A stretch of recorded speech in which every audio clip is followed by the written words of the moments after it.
Tere! Siin Brüsseli päevik Yana Toomiga. Esmaspäeval, 15. juunil alustasid Ukraina ja Moldova läbirääkimisi Euroopa Liiduga ühinemise üle. Euroopa Liidu laienemisküsimuste volinik Marta Koss nimetas seda päeva megaesmaspäevaks. Kandidaatriike on 6. Peale Ukraina ja Moldova on need veel Montenegro, Albaania, Serbia ja Põhja-Makedoonia.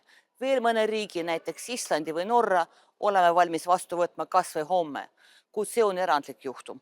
Põhjamaad on juba Euroopa Liiduga integreerunud, nende ja meie jaoks ei muutuks siin suurt midagi. Mis puudutab ülejäänutesse, siis mängime siin mingit kummalist mängu. Eriti Ukraina puhul. Sama Marta Koss ütleb otse välja. Ukraina ei liitu Euroopa Liiduga järgmise aasta 1. jaanuaril. See on mitme aasta pikkune protsess.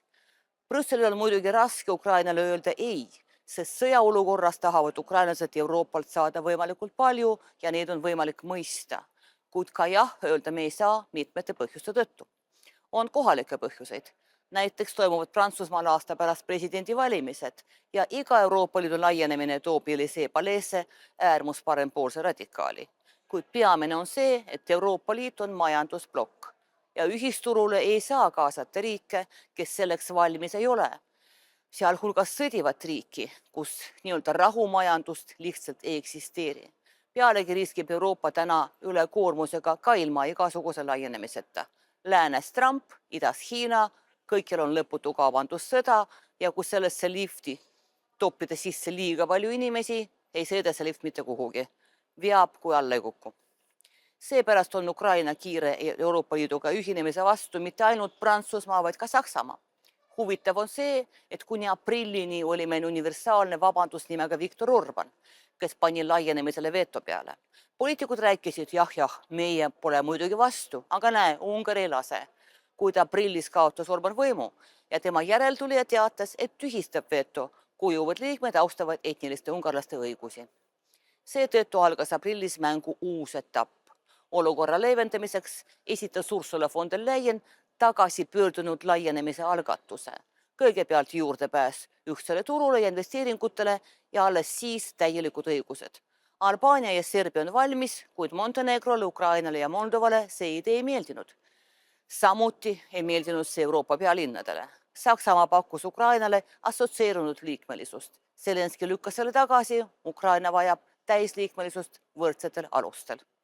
Kuid võrdsed alused ei tule enam vist mitte kunagi uutele liitujatele, sest pärast mitmeaastast tõmblemist Orbaniga soovib Euroopa Komisjon muuta lepingut uute riikidega nii, et mitte keegi ei saaks tulevikus Euroopa Liitu pantvangiks võtta. Siiani dikteeris Brüssel tingimisi vaid kuni ühinemiseni. Näiteks Eestiga oli kokkulepe, et meil ei ole enam halle passe. Meie esindajad veensid Brüsselit, et probleem saab lahendatud, aga niipea, kui Eestis sai Euroopa Liidu liikmesriik, unustati see lubadus ära.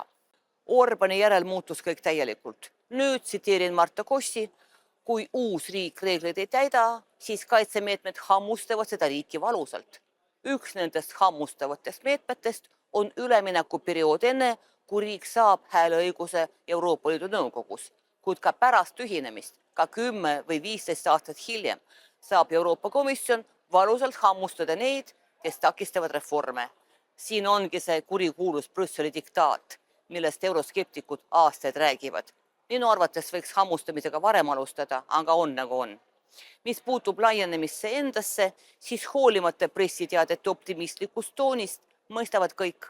Laienemine praeguses majanduslikus ja poliitilises olukorras on pehmelt öeldes riskantne samm. Aga Euroopa teatavasti riske võtta ei armasta. Püsige terved ja kohtume nädala pärast.